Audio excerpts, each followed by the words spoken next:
Good morning, cutie pies. We're gonna eat a burrito today together and talk about God. Since it's Sunday, I feel like that's an appropriate topic. And I posted recent videos talking. I don't watch my videos back. I don't like to.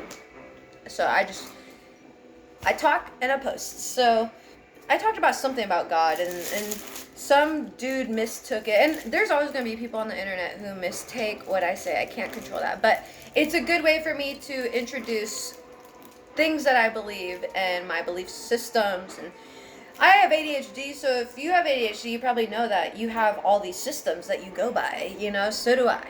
So, but I have my own belief system, much like every person in this world, So, I love talking about this. I love culture, I love religion, I love everything like that, I don't always believe in every religion that I am talking about, but I love to learn about every religion, spiritual practice, whatever. I just love the knowledge with it. So, today we're going to talk about my belief system. This might be a two-parter, because we'll see how long this goes. But anyway, shout out to Filibertos. I love Filibertos. I had a really magical experience this morning with them. I don't feel the need to share exactly what it was, because, but I love Filibertos.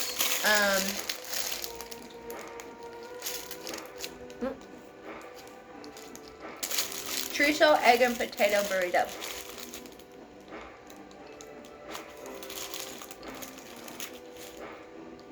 So anyway, I got my dogs here. I'll introduce them. This is Beef. He's the baby. He's a husky mix.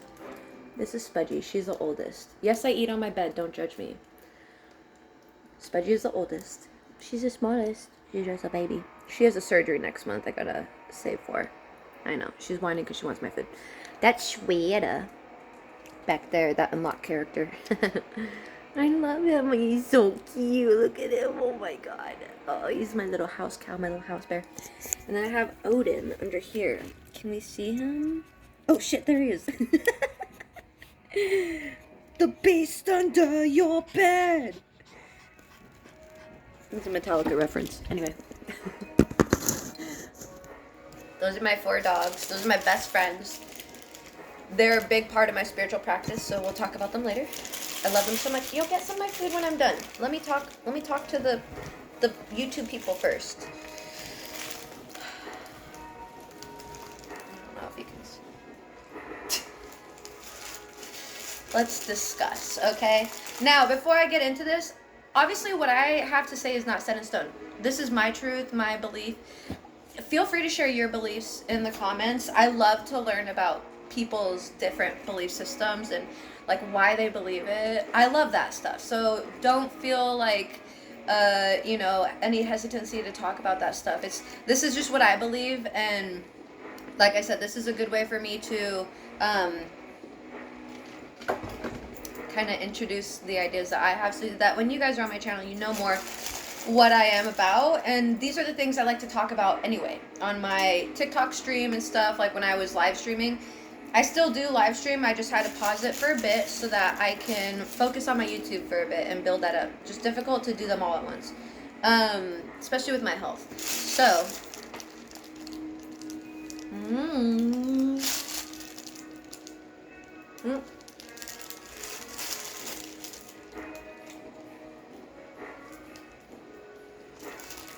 these are so good.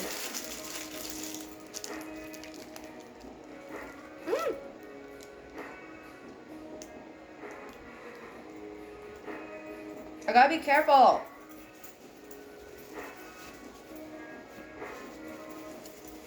Okay, I eat in my bed because I don't like my little eating nook that I have for eating. It's more for like cooking on. It's like a middle island that I can sit at. But because the way my kitchen is, I just would not like to sit at it.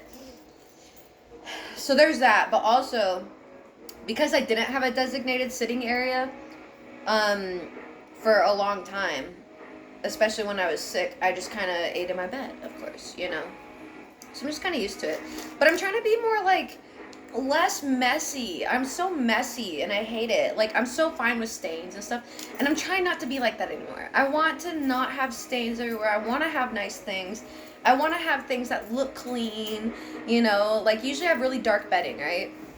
I don't mind the sheets. Like, I started upgrading my sheets to being really light, which is like a big step because I'm always spilling coffee, like, you name it. Dogs are jumping up and down the bed, and that's okay to me, you know, but it's just like you have to have intention when you have light things around, like my light blue top and my pants, trousseau stains, so.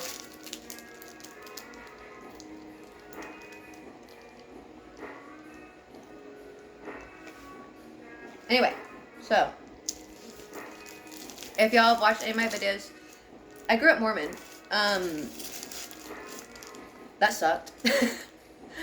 I can do a whole different segment on that, because that's a whole segment on its own, literally. But pretty much Mormons are just really strict, okay? If you don't know anything really about Mormon religion, it's, you know, don't watch R-rated movies, don't listen to bad music, don't like, eat this, don't drink alcohol or caffeinated drinks.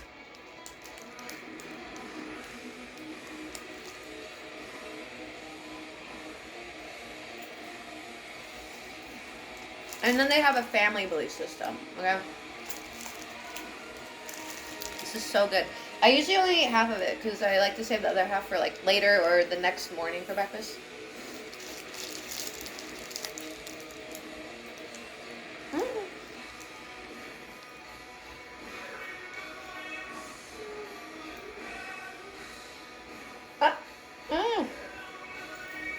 I'm pretty sure this is not how rich people eat.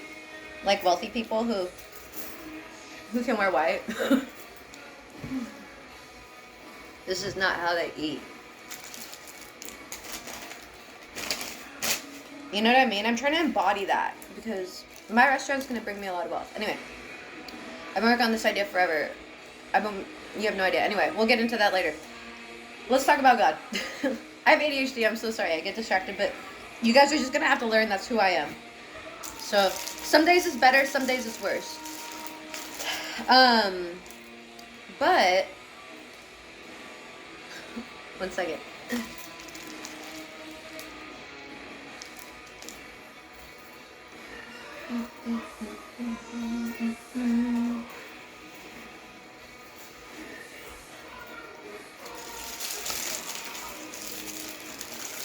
Okay.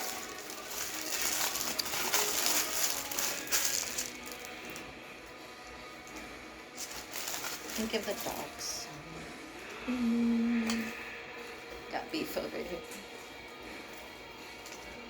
Golden. Okay. Sorry about that.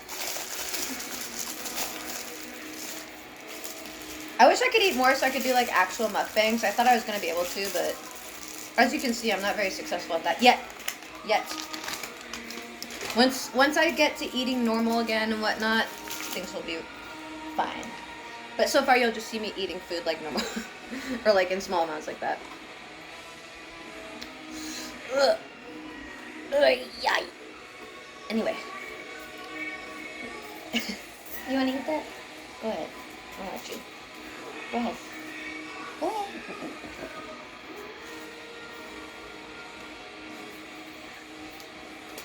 So, I grew up in a very religious household, as you can imagine, growing up Mormon.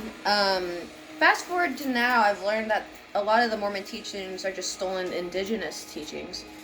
It's just, I was not surprised, right, when I learned that, but I was very sad to hear that. I'm like, are you fucking, come on, like, really, again? This is why we look the way we do. Anyway, so, I, at a young age, went through trauma, as you could probably tell, and if you know me, you know. Anyway, you can make all the jokes you want, I really don't care. But, there's a point when I recognized, like, I was always that weird kid in church, And I would ask these weird questions, you know, like who's God's mom, wife, blah blah, like, oh, like it says this, but what about this, you know? And there's so many circumstances of that. And now I learn, like, you don't ask those questions, you just like keep it to yourself. Even then, like in the Bible, the last verse says, second to last or the last, says like, any books after this that claim to be the word of God are not. And then here come the Mormons with like 3 other books, and like, no, he was just kidding. These other 3, it's what you need in your life, alright, homie? So anyway, there was a point, my father was out of the military, really struggling to deal with things, drinking a lot, and he was dating like really crazy ladies. So there was a point where things were just really destructive in my life because of my father and my mother. They got divorced. I was living with my grandma and my grandpa and my dad for a while. So, you know, I ended up like really falling back on my faith to help me because I saw everybody had these things. So what I need to do is have the faith like everybody else, right? And I'm like 7, 8 thinking this, because there was a point where my stepmom was maybe 9, was passed out at night, and she had been abusing my brother and I for a while, and I was just so sick of it, and I just didn't know how to get out of this. And I was like, as a kid, like, what can I do, you know? And so I remember leaning back on my faith and just reading the Bible front to back in a matter of legit 24 hours. Every time I say this, people are like, now. But first off, I'm autistic. Secondly, I used to read encyclopedia sets for fun. I used to read the dictionary for fun, try to memorize every word I can. When you have someone who, it's a different level of interest, it's hard to describe. And I was being abused. Like, this was literally, in my mind, the only answer I could get. And I'm a really fast reader anyway, so I don't expect slow readers. No, I'm just kidding. I would never hate on you, okay? I get it. Like, I get it now as an adult. When I look at the Bible, I'm like, damn. As a kid, like, to read that? Damn. But I was so sick of my situation, and you have to understand from that, from like 0 to 3 years old, I was in abusive family with my mom and my grandfather. Her dad abused me and my brothers, and then we moved and things were good for a wee bit, and then my dad dated again, and that lady started being abusive, neglectful, alcohol came into the mix. So like at this point I really didn't know what to do, and the only thing I could think to do, that like all these people in the church have such a good life, how do I get that? Like, let me just lean on the faith, you know? And I had never really took the time to read the Bible or anything at that point, but then I did, and I have been given a Bible set, and then it took me like another day and a half to get through the Doctrine and Covenants, Book of Mormon, Pearl of Great Price, because I was just I needed the knowledge. Like, how are all these people obtaining all this good stuff? Half of them suck. They're mean to me for no reason, like, as a kid, you know? And I'm like, how are they getting all this good stuff? Like, what? It must be in these books, you know? So I was just in a crisis moment. So I just remember one night my stepmom just being passed out. She reeked of alcohol. And I just remember having these books next to me, and because we were having the missionaries come over, and I felt very betrayed in that, because it was like, how are you going to put on this front? Because mind you, she was abusive. So she put on this front for the missionaries, and everybody, at that point, she was abusing me, and I had experienced a lot of church trauma with this, because I tried to tell people in the church and nobody would listen to me. As a matter of fact, she reported me to the church for being a bad kid, because she was cheating on my dad, and I would call her out. I'd be like, because my dad was in jail, drinking and everything with the military shit. He tended to get abusive as well. Hi, baby. But so he was in jail. She would take care of us, and she would cheat on him, and I would call her out for it. Like, dude, what the fuck are you doing?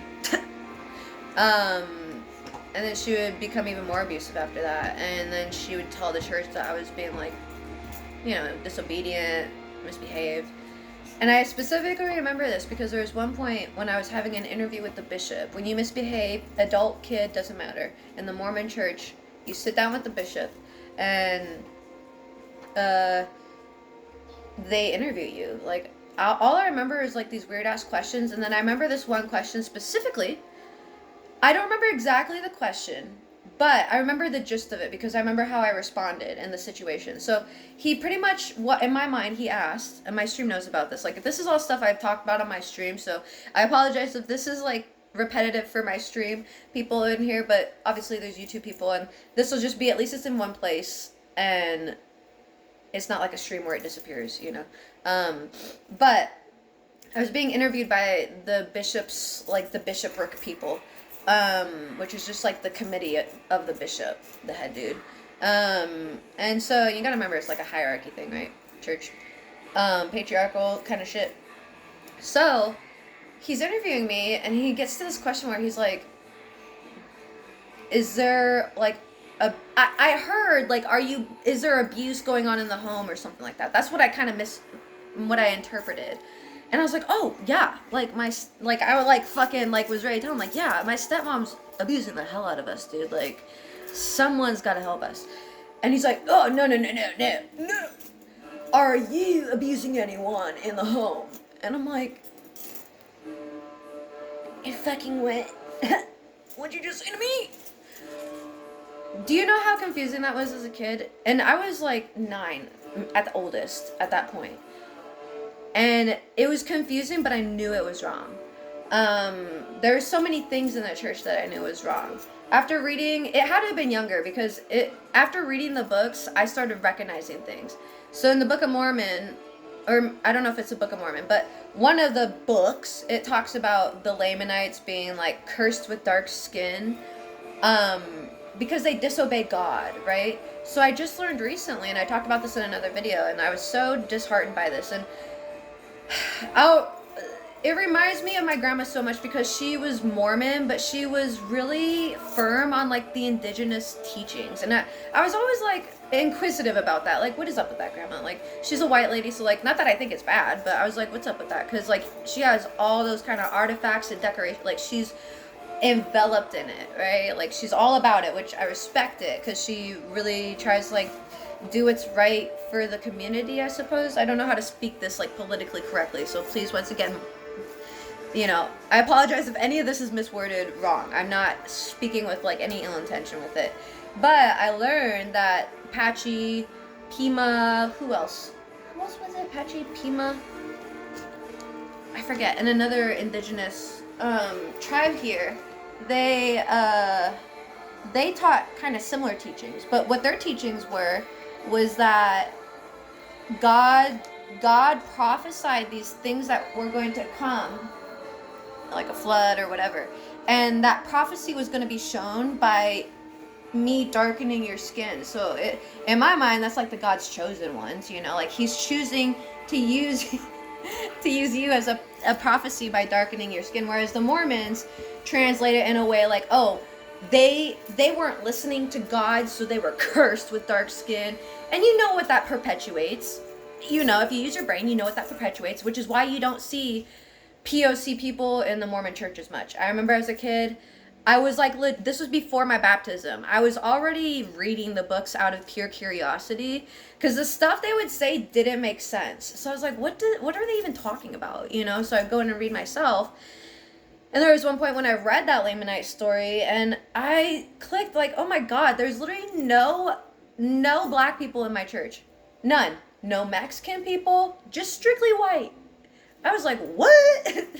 And I remember walking into church that day and like kind of having like a weird panic attack, like, because I at first when I was clicking this, it was like during the week, and I was like, no way, no, how have I not noticed this, you know? And so when I got to church and I started seeing exactly what I had confirmed in my mind, I got like real sweaty. It was like a panic attack moment. It really was.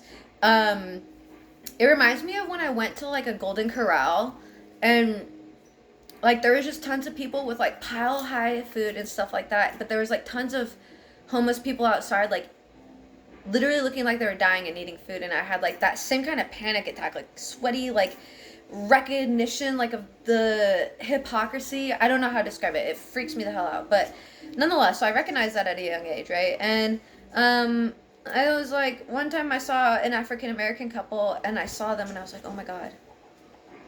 So now I wonder what they teach the POC community when they enter the church, because, you know, they stole these teachings from the indigenous people and they whitewashed it for control and power. Okay, so that's kind of the foundation of what I've believed and like come to learn. And I study more herbalism, energy work. Some people will call that witchcraft. I don't really consider it witchcraft, but I do think that you can pray to multiple gods. I think there's more than one god. I think there's nothing sinful about praying to multiple gods.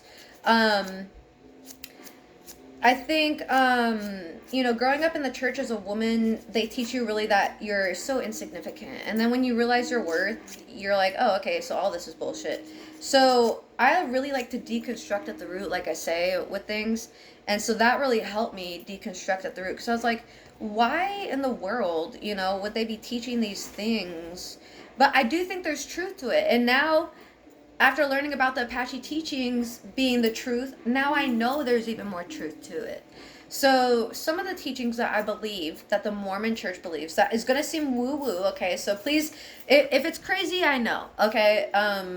Feel free to drop your craziest belief. I would love to hear it. But anyway, so they believe that if you're good, you have the ability to, like, own your own planet, you know? And that we're astral beings kind of thing. And that you pick your life before this and your family and stuff. And I do believe that. I believe that. I believe that when we die, it's kind of like Sims. Like, you know how some people want to reenact crazy situations with their Sims and some people want to act good situations? Like, that's literally what it is. You're up there, like, in some energetic form, and this is your Sim. And I really do think that, you know, there's a fine line of you are your own God and there is an ultimate. I call it ultimate because I don't know if it's a being, if it's a source, if it's a person. You know, I don't know, or if it's just an energy field or what, you know. So I just really call it the ultimate. So you'll hear me refer to it as ultimate, but just know when I say that, that can be God. That can be just like when I say meditate, that's the same as prayer. Like, I get on my knees when I pray and for other things. No, I'm just kidding. I'm so sorry. This is about God. Sorry. So sorry. But, so yeah. So, distracted me. But yeah, I feel like, you know, these words are interchangeable. Energy is just, you know, the same as, you know, prayer and things like that. So, you can correlate it to however you want. I'm not trying to dissuade any kind of God because ultimately I don't know, right, until I die. But I do know I'm very intuitionally driven and I just sit here and meditate for fun most of my time. Like, if you knew my life, I literally sit in my home. Like, it's rare for me to leave. I have to really push myself to leave. So, which I enjoy it. I enjoy it. People think it's weird, but I get a lot of intuitional guidance just by being alone, and being with my dogs is really important because I believe everything has an energy field and they have like a, you know, replenishing healing energy field, much like cats do, and like everything does. Everything has an energy field, and that's kind of what I've come to learn. I've been a big person about quantum physics, Nikola Tesla, and I've always seen weird things growing up, like patterns and stuff like that, that's really attributed to these beliefs. And when I was younger, I really was, you know, interested in herbal because I had this illness, rheumatoid arthritis, since I was 6. And I was wheelchair bound and everything. And so my grandma started treating me with like more holistic things, and I was so inquisitive about it, you know. And then, like I said, my family owned a rock shop, and so I was very curious about these rocks and learned that they had healing abilities and stuff like that. And the more I learn about these crystals, like they're in our phone screens, you know, everything, like it's so super connected. It's super cool. So I don't you know, sway it or whatever. Like, I kind of believe in a little bit of everything. I love quantum physics because it kind of speaks spirituality on a scientific level. One of my favorite books is Psycho-Cybernetics, which actually one of my exes gave to me to read. He's the guy I talked about who owns AR-500 armor. So like, if he said it was instrumental to his business, and I was like, oh, hell yeah. So I took it and read it, and it's kind of like my Bible. You'll hear me refer to it as my Bible in a sense. I highly recommend reading it. It's a really good book. It took me a couple rounds to really, really grasp it, so don't feel like anything that you're inept if you can't understand it fully right away, because that's how I was. It's a pretty... like that's why I consider it my Bible, because I could go back every single time and read it and just discover some new profound, thing with it. So the older I got, the more I understood that, there is some source out there. I just don't know what. And when 1718 came around, I decided to denounce any kind of centering of said source in my life. And some people think that like means like I went satanic or something. No, I just like I've known I'm a good person. It's simple as that. From literally age 6, I wanted to have homeless projects, low income projects to feed people, and have a restaurant so that I could feed people, and change the way the meat industries ran, the what do you want to call it? The employee, like how people are employed and their benefits and like how they're treated and stuff like that. I really wanted to be a trailblazer in that, and I still believe I will be. But I've always wanted to do more humanitarian type work as a kid because I've been through so much. And I've told my story on TikTok. I'll tell my story again on here. It's pretty in depth, but we'll get to that later. But through my experiences, I've had to learn to rely on my own being, my strengths and my intuition and stuff like that. And it used to frustrate me as a kid because all these kids, got the good life, and I was sitting here like fucking dealing with my dad's bullshit, and then these ladies that he would date, and it would just sucked. The only safe haven I had was my grandparents. But as an adult, I've come to learn that was very instrumental into my spiritual growth and whatever you want to call it, like building who I am and preparing me for the life I really wanted at 6. I really wanted that restaurant, and I still do to this day. But at that age I couldn't really see that, but I knew there was a reason why I was here, and I knew even from a young age. People always say it sounds fucking crazy, but like I knew I was meant to be something great because I wanted to be. And I knew at 18 when I decided to denounce God, that didn't mean I was going to run around unaliving people and stuff like that. Because really what it was I was taking chemo at the time for my rheumatoid arthritis and tons of medicine, and I was sick. So like just the act of smoking weed, I felt like I was going to hell. And I was like, how is that possible when I want to just help this planet in every way I can so much, And so that's when I decided to denounce the religious aspects of God. If there was a God, he would truly love me through that version of myself and not fault me for it. It's not like I would go to hell for it. So through those few 18 years, I've really learned to lean on myself, and that when you trust in yourself, you are trusting a divine power, right? And I started going through a psychedelic trip phase, and I still wish I could. I will soon maybe, but anyway, I like that stuff. I'm not promoting it. I'm just saying I like it. But honestly, I went through this little phase where, denouncing God, but also holding myself as the same tier as God. Because if God made us in our image, and it sounds cocky because I say this and like people are like, oh, just let me explain, okay? Hold on.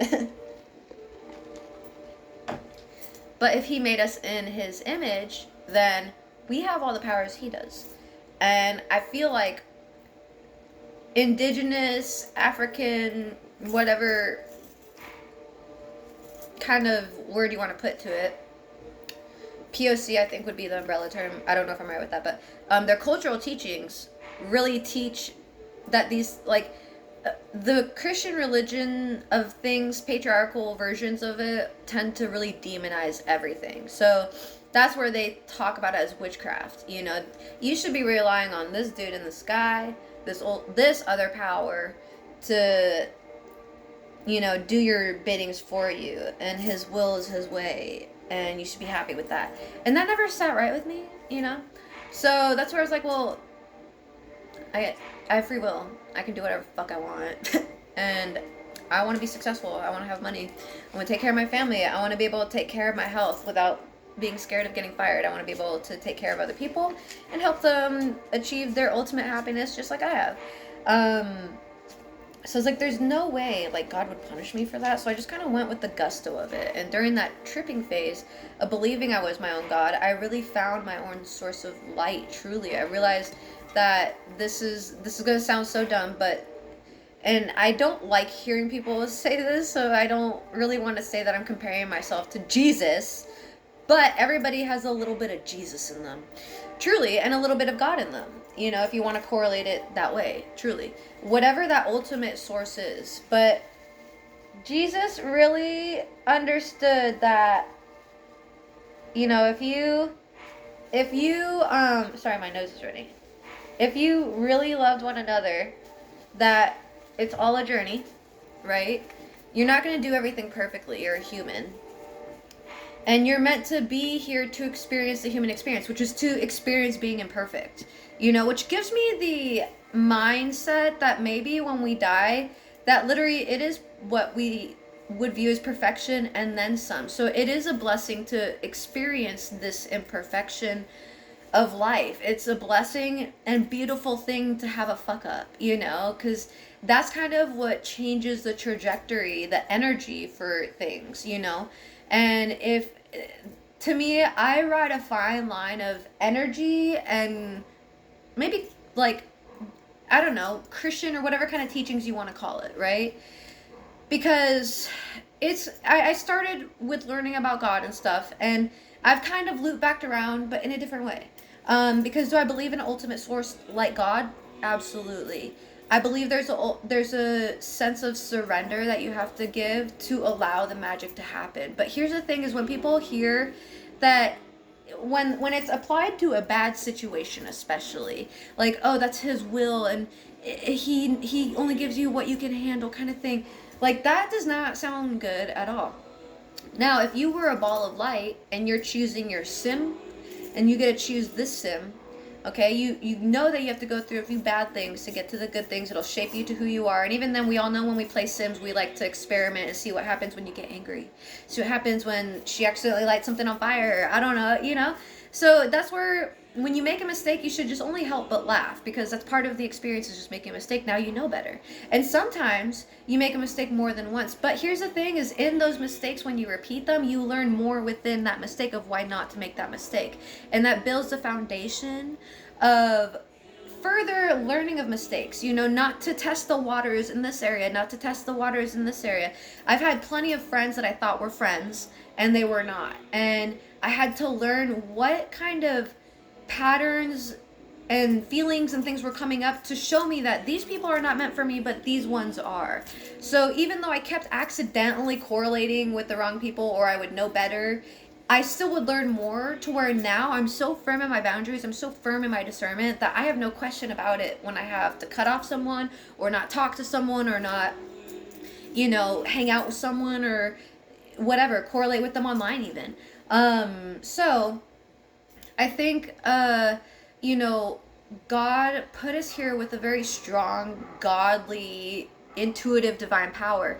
And indigenous tribes and all those tribes have learned to really invoke that. I really do believe drum beats have something to do with it.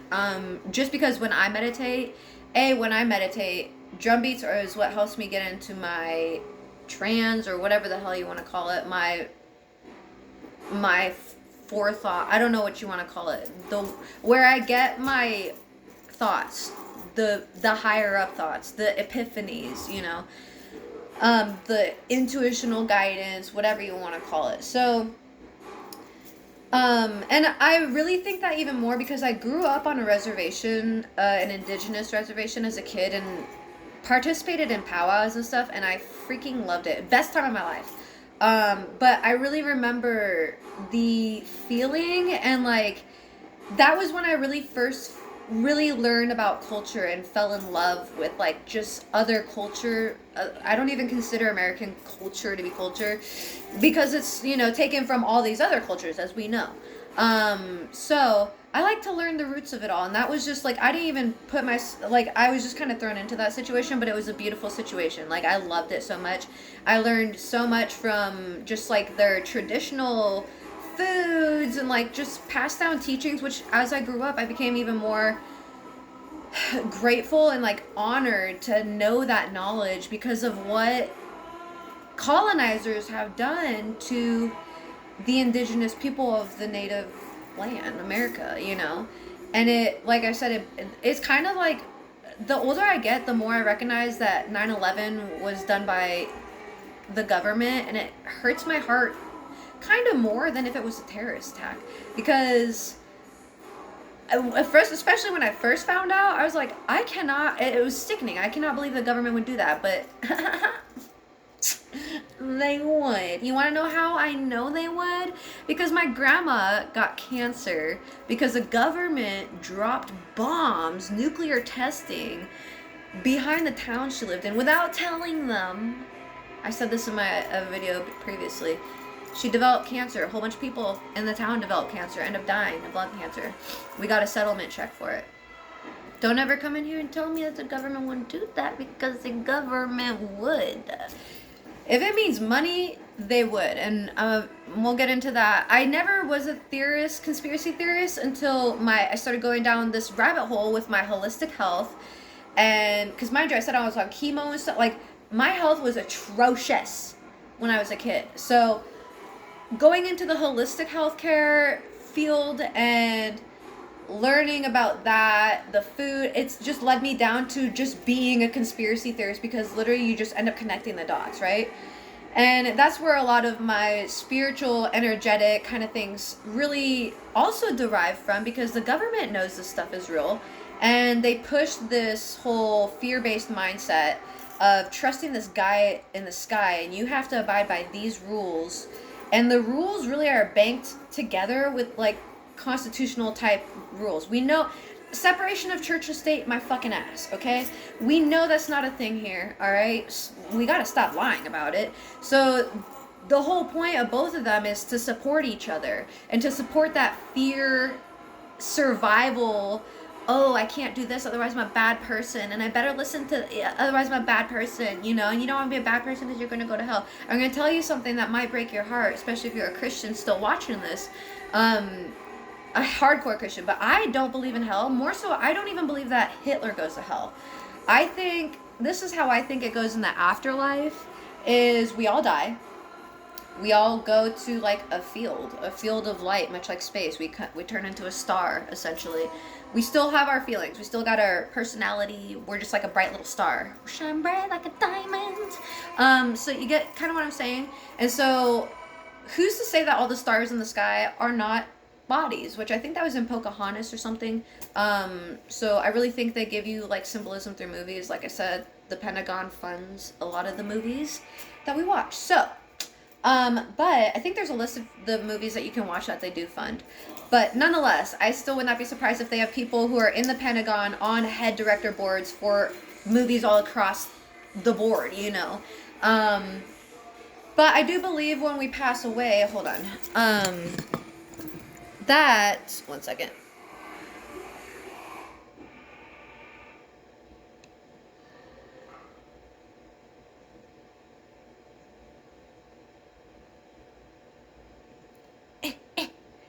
I have to turn back these songs. I like all the songs up until that one.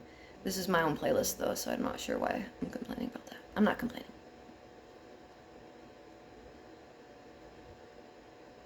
But I don't want to. I love that song. I don't want to. Okay. This better be still on. Okay, cool. Yes! Okay, sorry. But, I think, you know, and you'll hear me refer to Monsters, Inc. I hope you guys didn't see anything you shouldn't have. I'm going to have to, I'm still doing it. Like, I'm trying to see it, but I can't because the fucking symbols are like, I'm sorry. That was inappropriate. But, hopefully you didn't see anything. We'll have to go back. What time is it? 39. Okay. So, what the hell?